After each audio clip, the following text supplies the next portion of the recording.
warahmatullahi wabarakatuh. Perkenalkan, nama saya Raja Maria Siska. Saya CGP Angkatan 10 dari SMA N2 Eno.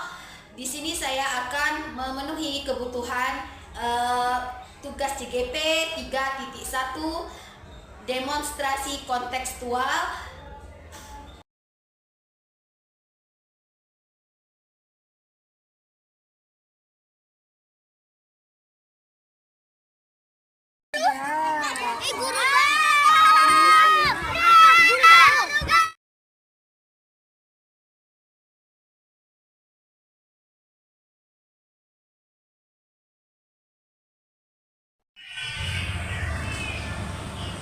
Assalamualaikum warahmatullahi wabarakatuh. Berjumpa lagi dengan saya Raja Maria Siska dari CGP Angkatan 10. Di sini saya sudah bersama Pak Ihsan, Kepala Sekolah SD 004 Kerpas Jaya. Apa kabar Pak? Alhamdulillah dalam keadaan baik. Ya, Walafiat. Alhamdulillah. Baiklah Pak, bagaimana saya hari ini ada beberapa yang ingin saya tanyakan, ada waktunya Pak? Iya bisa. Ya, kasih Pak. Di sini saya mau berbincang nih dengan Bapak tentang pengambilan keputusan sebagai kepala sekolah, yaitu mengambil keputusan berbasis nilai-nilai kebajikan sebagai pemimpin Pak ya. Ini adalah kebutuhan tugas kami di CGP, yaitu modul 3 nih, dalam demonstrasi kontekstual untuk pengambilan keputusan kepala sekolah gitu ya Pak ya. Ya. Baik Pak, di sini ada beberapa pertanyaan nih saya mau tanyakan sama Bapak. Iya, silakan. Ya. Selama saya dapat menjawab berdasarkan pengalaman ya saya Iya, jawab. kasih Pak. Yang pertama nih Pak, selama Bapak selama ini kan bagaimana Bapak dapat mengidentifikasi kasus-kasus yang merupakan dilema etika dan rujukan moral Pak? Iya. Untuk mengetahui jenis kasus itu yang kami hadapi dalam sekolah di SDN 004 Kerpas Jaya ini, sebenarnya ya dibilang cukup mudah. Yaitu yang pertama dengan melihat kepentingannya, apakah benar atau salah. Kemudian jika kasus dilema etika itu kedua posisi sama-sama benar, tetapi kepentingan itu bisa bertentangan. Tapi kalau kedua kepentingan tadi salah satunya melanggar hukum, maka dipastikan itu salah satu dari rujukan moral. Iya Pak ya, ada memang banyak kendala. Nampaknya aja bagusnya mudah jadi kepala sekolah, banyak dilema yang dihadapi kepala sekolah nih Pak ya. Iyalah. Selama ini bagaimana Bapak dalam menjalankan pengambilan keputusan di sekolah Bapak, terutama untuk kasus-kasus di mana ada dua kepentingan yang seperti Bapak sebut tadi, yang sama-sama benar tadi, ada sama-sama mengandung nilai itu kebajikan tuh Pak? Iya. Untuk kasus dilema etika ini, di mana ada kepentingan sama-sama benar, kemudian saya juga memperhatikan apakah masalah tersebut tinggi rendahnya muatan kepentingan, misalnya apakah itu kepentingan pribadi, kepentingan golongan, kelompok, kemudian ada kesetiaan, kejujuran atau kebenaran, kemudian ada jangka pendek atau jangka panjang. Di samping itu juga saya memperhatikan sejauh mana dampak yang ditimbulkan dalam mengambil keputusan yang telah kami buat di sekolah tersebut. Banyak pertimbangannya Pak, bukan Iya. Main keputusannya tuh banyak menimbang, mengingat ya Pak, tentang suatu keputusan itu. Terus tentunya banyak tadi yang harus dari Bapak hadapi, itu dilema-dilema dalam kasus itu. Tentu ada langkah-langkah dan prosedur mungkin seperti apa yang biasa Bapak lakukan selama ini Pak? Ya. Selama kami dalam memimpin di SDN 004 Kerpas Jaya ini, pengambilan keputusan yang kami lakukan pertama tentu kita melihat kasus ini bersinggungan dengan apa saja, dan sejauh mana nilai-nilai yang bertentangan dengan yang kasus yang ada. Kemudian yang kedua, kita lihat siapa yang terlibat dalam permasalahan tersebut.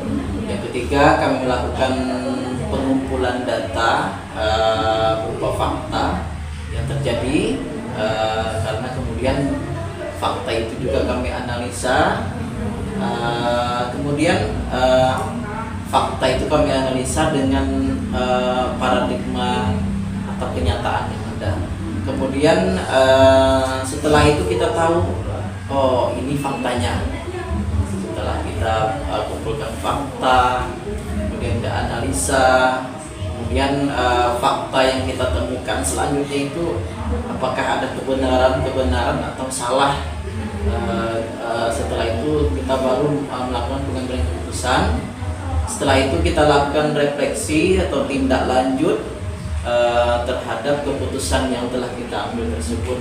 Apa keputusan yang kita ambil itu sesuai dengan kaidah norma yang ada di sekolah, di masyarakat yang ada, dan semua pihak khususnya guru, wali murid dan peserta didik menerima atau tidak keputusan yang telah kita ambil. Kadang-kadang salah sedikit kita dalam mengambil keputusan itu ada timbul gejolak, bukan hanya guru tapi juga berkenaan dengan wali murid yang anaknya sekolah di sekolah STM 004 kota saya. Yang pertama biasanya yang menghubungi kalau ada bertentangan dengan norma itu komite sekolah. Langsung telepon ke sekolah, gimana nih? Gimana nih? Ini ada yang salah. Langsung kita rapatkan, kemudian baru kita ambil solusi. Kalau seandainya langkah atau keputusan yang kita ambil itu salah, insya Allah, alhamdulillah dalam selama ini keputusan yang telah kita ambil sesuai dengan prosedur yang ada dan diterima oleh semua pihak. Banyak langkah-langkahnya Pak ya, tentunya. Terus banyak langkah-langkahnya, tadi ada prosedur yang tahap-tahapan yang harus kita laksanakan supaya tidak mengambil keputusan itu salah dan merugikan orang lain tentunya Pak ya. Banyak pertimbangannya. Tentu hal yang selama ini Bapak anggap sangat efektif tuh dalam pengambilan keputusan pada saat kasus dilema itu apa Pak? Dalam kasus dilema etika ini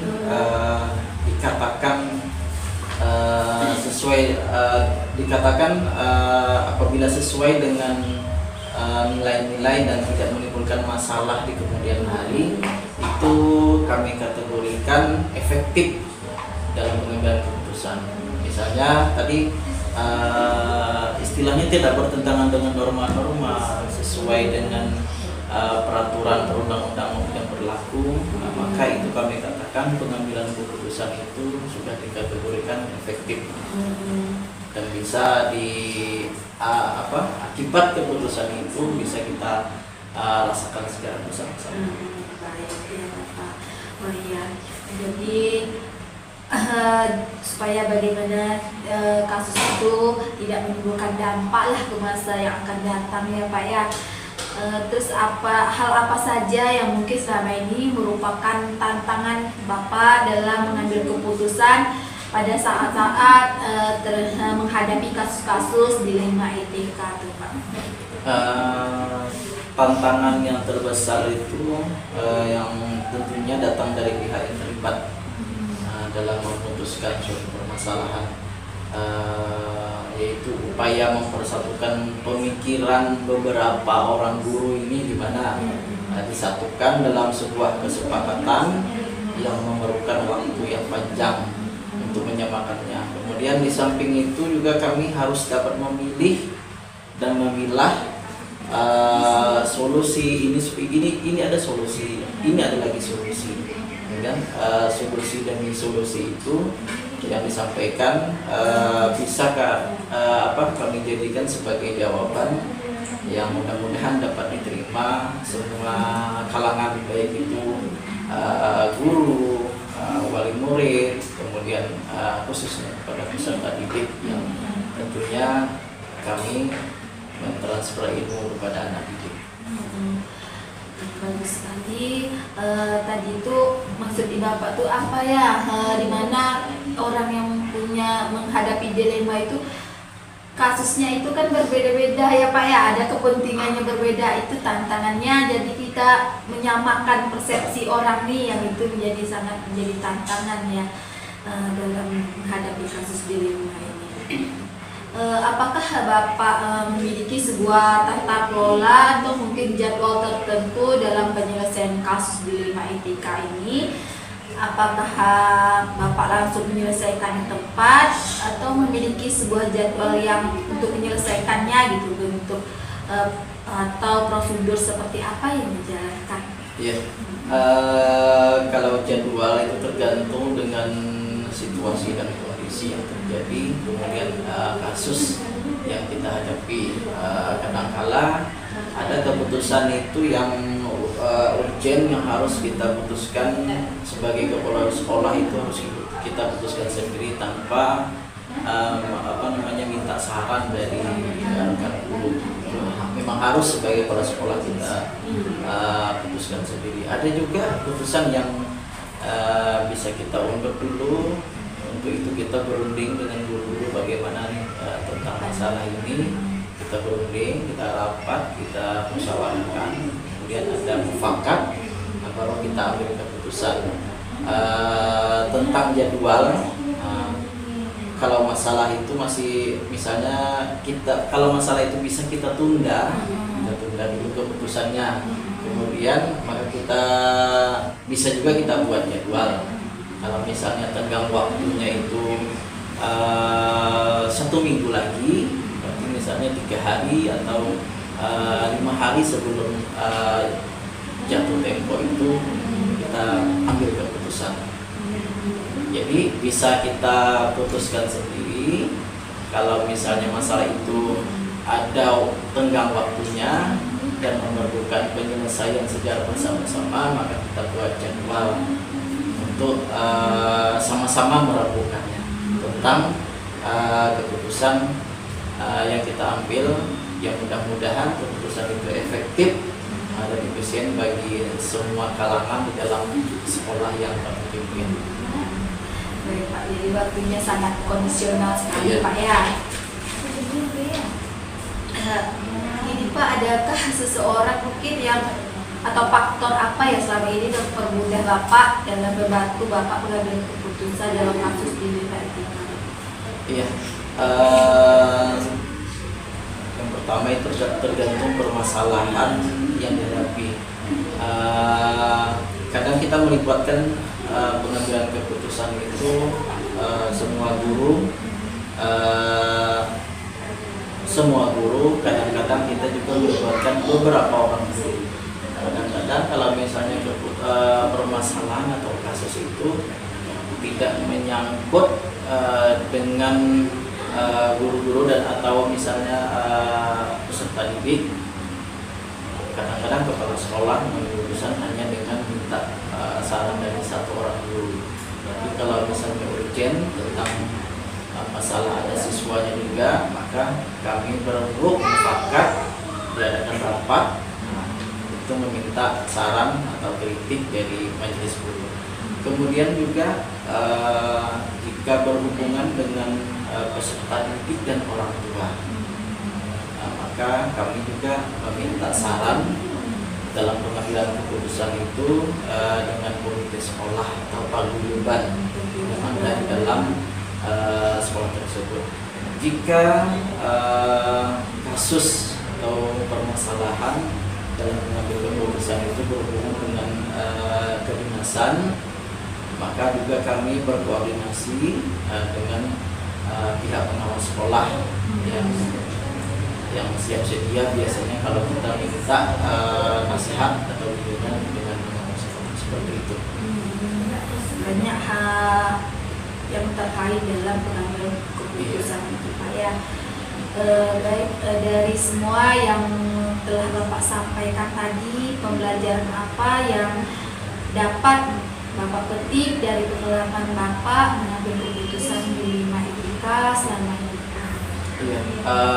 Pertama, dalam mengidentifikasi kasus yang terjadi harus dengan pemikiran yang matang, harus memang sebab akibatnya itu kita pikirkan sama-sama, apakah termasuk kasus terima etika atau bujukan moral. Kemudian ada kasus yang perlu diselesaikan segera, yang perlu saya putuskan sendiri. Ada juga beberapa kasus yang memang harus kita musyawarahkan, kita mufakati keputusan itu sehingga tidak terjadi saling salah menyalahkan antara kepala sekolah dan guru. Kalau sudah dirapatkan itu sudah keputusan bersama. Kemudian selanjutnya dalam pengambilan keputusan memperhatikan kepentingan kedua sisi agar tidak menimbulkan gejolak berkepentingan. Kalau ada di dalam sekolah itu ada PNS, ada P3K, ada guru pondok komite. Untuk itu ada beberapa apa namanya dilema atau dilema. Iya, itu harus dipikirkan karena ada kepentingan berbeda-beda tentang jenjang guru yang ada di dalam sekolah kita. Luar biasa Bapak tentang pengambilan keputusan ini. Dari pengalaman Bapak ini saya banyak belajar. Mudah-mudahan nanti saya juga bisa mengambil keputusan seperti pengalaman Bapak sudah menjadi kepala sekolah ini, Pak. Saya sangat berterima kasih Bapak sudah meluangkan waktu Bapak untuk berbagi pengalaman Bapak dengan saya, Pak. Ya, mohon izin nih Pak, saya pamit ya. Terima kasih sekali lagi Pak. Iya. Assalamualaikum Pak. Waalaikumsalam.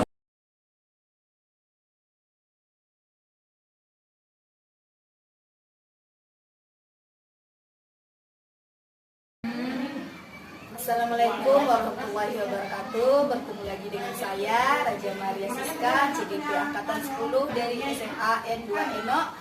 Hari ini saya akan mewawancarai Bapak Kepala Sekolah SDN 29 Brajan Jaya, yaitu Bapak Apriyadi, SPD, MPD, yaitu memenuhi kebutuhan tugas dari modul 3.1, yaitu pengambilan keputusan berbasis nilai-nilai kebajikan sebagai pemimpin. Baiklah, di sini saya sudah bersama Bapak Kepala Sekolah, Bapak Apriyadi. Selamat pagi Pak. Pagi. Ya, apa kabarnya Pak? Alhamdulillah baik. Ya. Baik Pak, ini saya ada tugas nih dari CGP, di mana kami diminta untuk mewawancarai kepala sekolah nih Pak.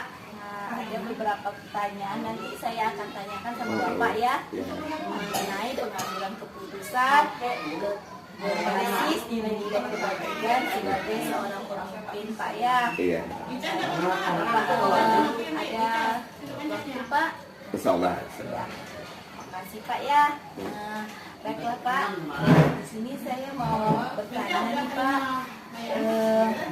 Selama ini ya, Bapak ada berapa tahun ngajar di sini Pak?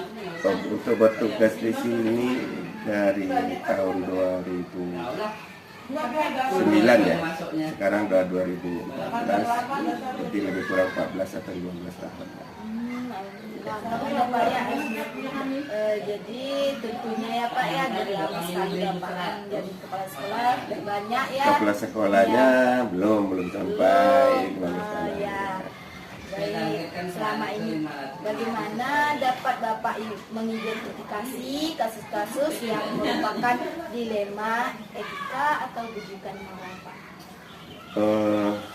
Terima kasih Bu ya. Ya. Permasalahan yang dibawa ke sini memang permasalahan anak bangsa sekarang. Iya. Mungkin makanya oleh itu menjadi tugas pokok nih calon guru-guru penggerak ya, untuk membentuk anak bangsa ke depan yang ditanyakan masalah etika atau wujudan moral. Ya, kita di sini tentu memandang etika dan moral di sini yaitu melalui karakteristik anak didik kita ya, berhubungan dengan anak didik kita dan juga karakter guru-gurunya. Tentu kita melihat ini tidak bisa semata-mata dari data dan fakta yang ada.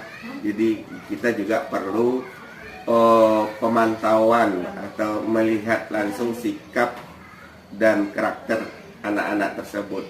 Ya kalau melalui kadang-kadang melalui fakta dan data aja kita mengidentifikasi, kadang-kadang kita bisa jadi karena berhubungan dengan sikap gitu, berhubungan dengan karakter. Tentu kita melihat perilaku langsung siswa.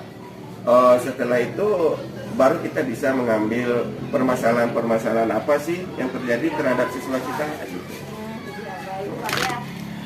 Tentu banyak dilema ya Pak selama menjadi kepala sekolah nih. Ada guru kita yang bermasalah, ada murid kita yang bermasalah ya Pak, yang mungkin sama-sama benar ya mungkin.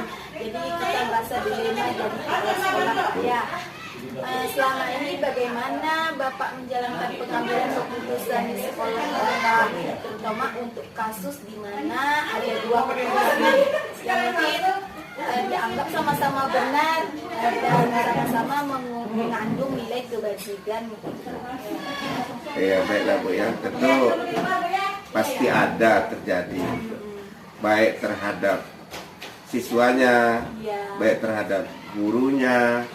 Ya kan, kepentingan ini selalu bertemu dalam waktu yang sama kadang-kadang. Walaupun guru, ya apalagi sebagai guru itu kan juga dia di rumahnya, dia atau di dalam keluarganya, itu ada juga permasalahan kadang-kadang yang menurut ini dia lebih utama ini, lebih baik ini duluan. Akhirnya dia mengabaikan tugasnya di sekolah kan gitu. Jadi ini kami selalu berkomunikasi di sini karena kita sebagai tenaga pendidik sini juga tidak sendiri gitu Bu ya. Saya membangun kekeluargaan di sekolah ini. Seandainya guru ini mempunyai kepentingan juga suatu kebaikan, kepentingan keluarganya di rumah menyebabkan dia bisa terlambat hadir, bisa jadi dia tidak hadir, itu kami kerjasama di guru lain yang akan menggantikannya gitu Bu. Itu permasalahan gurunya. Kalau siswa ya kita tetap lihat kondisioner siswa. Kalau dia berbenturan dengan kepentingan dia menghadiri sekolah dengan kepentingan kekeluargaannya di rumah, ini tetap kami musyawarahkan dengan orang tua wali murid. Iya Pak. Jadi kepala sekolah ini bukan mudah ya Pak ya. Ada kasus ini lagi yang dihadapi. Kalau dilihat sepintas lalu, kepala sekolah itu hanya duduk manis Bu. Iya. Tapi kalau otaknya tidak pernah duduk manis. Jadi mana gurunya dan menghadapi banyak dilema ya Pak ya. Baik Pak, kalau sudah menghadapi itu langkah-langkah apa, biasanya prosedur seperti apa yang Bapak lakukan selama ini Pak? Kita terutama juga melihat permasalahannya. Permasalahannya yang berhubungan dengan pelajaran siswa, permasalahan yang berhubungan dengan keluarga, permasalahan berhubungan dengan masyarakat gitu kan, masalah dalam hal etika dan moralnya anak. Ya kita langkah-langkahnya kalau berhubungan hanya sama siswa kita cukup dengan siswa saja. Kalau seperti di antara siswa saling membuli, kalau udah kalau udah melibatkan permasalahan itu ke orang tua, kita datangkan orang tuanya dan juga kadang-kadang gurunya yang mengunjungi ke rumah siswa. Dan kita jangan lupa istilahnya di lingkungan masyarakat kita, tokoh-tokoh masyarakat kita kalau perlu dia mengetahui apa-apa hal-hal yang harus dia ketahui dari sekolah, kita kasih tahu. Jadi banyak hal yang selama ini dianggap penting dalam mengambil keputusan pada kasus-kasus ini. Apa kedua halnya yang selama ini dianggap efektif dalam mengambil keputusan? Ya efektifnya terutama harapan kita, hal yang sama, kasus yang sama, mudah-mudahan tidak terjadi sama siswa yang lainnya. Itu efektif. Makanya kita kalau hal itu supaya kita membuat keputusan tertulis. Ya, kita membuat keputusan tertulis berbentuk pernyataan, berbentuk perjanjian dengan siswa, dan memberi pemahaman terhadap orang tua wali murid. Itu aja. Itu langkah yang sangat efektif Iya. Pak ya. Musyawarahkan kembali, terus dengan cara memberi surat undangan tadi ya Pak ya, dengan wali murid. Di sini yang merupakan tantangan Bapak dalam mengambil keputusan pada kasus-kasus dilema etika yang Bapak hadapi apa saja Pak? Ya, sebenarnya yang tantangan terberat tidak, yang cuman menjadi tantangan, informasi bisa berubah. Iya, kenyataan yang terjadi, hal yang terjadi, masalah etika moral yang terjadi di sekolah, kadang-kadang sampai informasi itu ke rumah terhadap orang tuanya berbeda. Dan orang tuanya ini kadang-kadang dia mengambil keputusan sendiri. Kadang-kadang dia menemui orang tua wali muridnya, anak ini berhubungan si A dengan si B, bermasalah tadi di sekolah.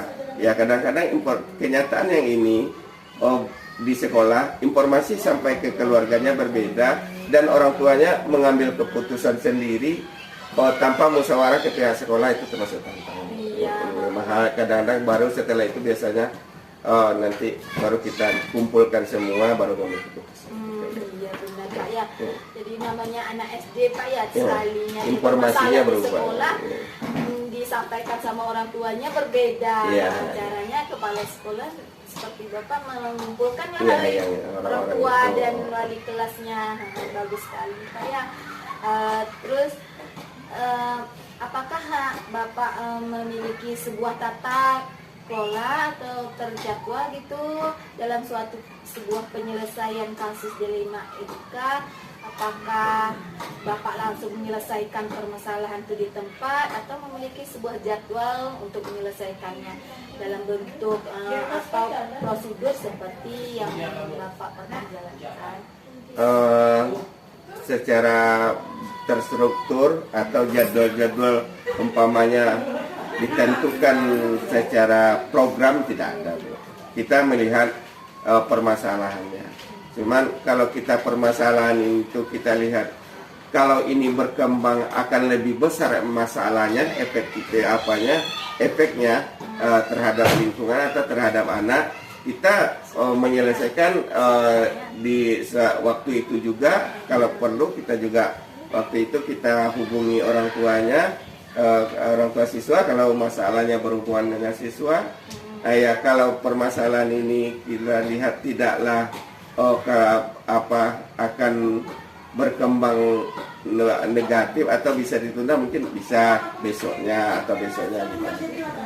Jadwal terstruktur, terprogram penyelesaian masalah, karena di sini nggak ada guru BK-nya gitu. Semua guru BK gitu. Iya, guru SD ini semua jadi wali kelas, jadi guru mata pelajaran semuanya Pak ya. Multi ya guru SD ini. Iyalah.